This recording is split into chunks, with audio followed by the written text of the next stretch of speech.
ദൈവമേ, അങ്ങയുടെ ഞങ്ങൾ അപേക്ഷിക്കുന്നു.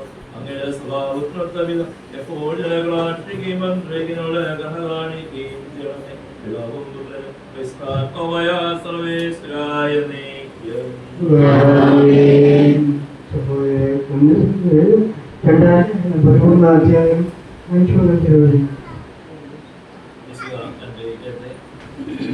നിങ്ങൾ നിങ്ങളുടെ വിശ്വാസത്തെ ഒത്തുനിൽക്കുന്നു എന്ന് പരിശോധിക്കുകയും നിങ്ങളെ തന്നെ പരീക്ഷിക്കുകയും യേശുക്രിസ്തു നിങ്ങളുണ്ട് എന്ന് നിങ്ങൾക്ക് ബോധ്യമായിട്ടില്ലേ? ഇല്ലെങ്കിൽ നിങ്ങൾ തീർച്ചയായും പരീക്ഷയിൽ പരാജയപ്പെട്ടിരിക്കുന്നു. ഞങ്ങൾ പരാജയപ്പെട്ടിട്ടില്ല എന്ന് നിങ്ങൾ ഗ്രഹിക്കും എന്ന് ഞാൻ പ്രതീക്ഷിക്കുന്നു. എന്നാൽ നിങ്ങൾ ഇന്ന് പ്രവർത്തിക്കരുത് എന്നാണ് ദൈവത്തോടുള്ള ഞങ്ങളുടെ പ്രാർത്ഥന. ഞങ്ങൾ പരീക്ഷയിൽ വിജയിച്ചവരായി കാണപ്പെടണമെന്നില്ല. ഞങ്ങൾ പരാജയരായി കാണപ്പെട്ടാലും നിങ്ങൾ നന്മ പ്രവർത്തിക്കണം. സത്യത്തിന് വേണ്ടിയല്ലാതെ സത്യത്തിനെതിരായി ഒന്നും ചെയ്യുക ഞങ്ങൾക്ക് സാധ്യമല്ല. ഞങ്ങൾ ബലഹീനരും നിങ്ങൾ ബലവാന്മാരും ആയിരിക്കുമ്പോൾ ഞങ്ങൾ സന്തോഷിക്കുന്നു.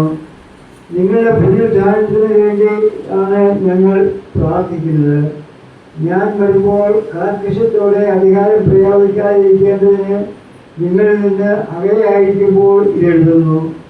കർത്താവ് എന്നെ അധികാരപ്പെടുത്തിയിരിക്കുന്നത് നിങ്ങളെ വാഴ്ത്തിയെടുക്കുവാനാണ്, നശിപ്പിക്കുവാനല്ല.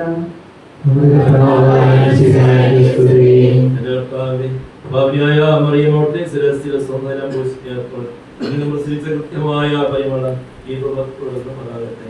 അത് ബഹുമാനത്തിനും ഞങ്ങളുടെയും പാപങ്ങളുടെയും ഈ രൂപം ഞങ്ങൾ സ്വാഗതിക്കുന്നു. സ്തുതിയും എന്നേക്കും.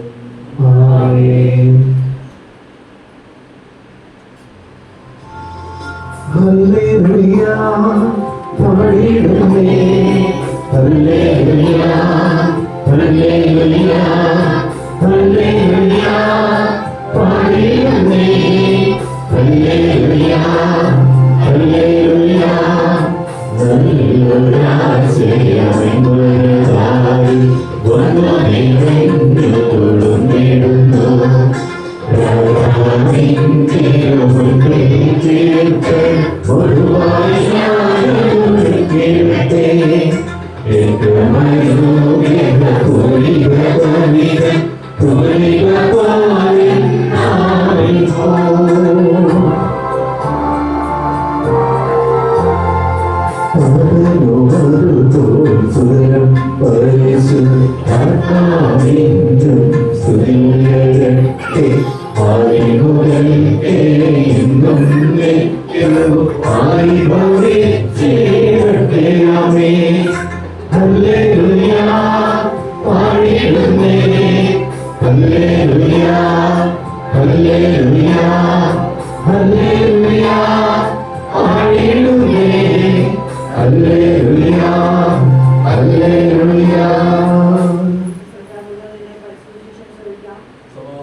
ഒരു ദിവസം ഈശോയും ശിഷ്യന്മാരും വന്തിയിൽ കയറി.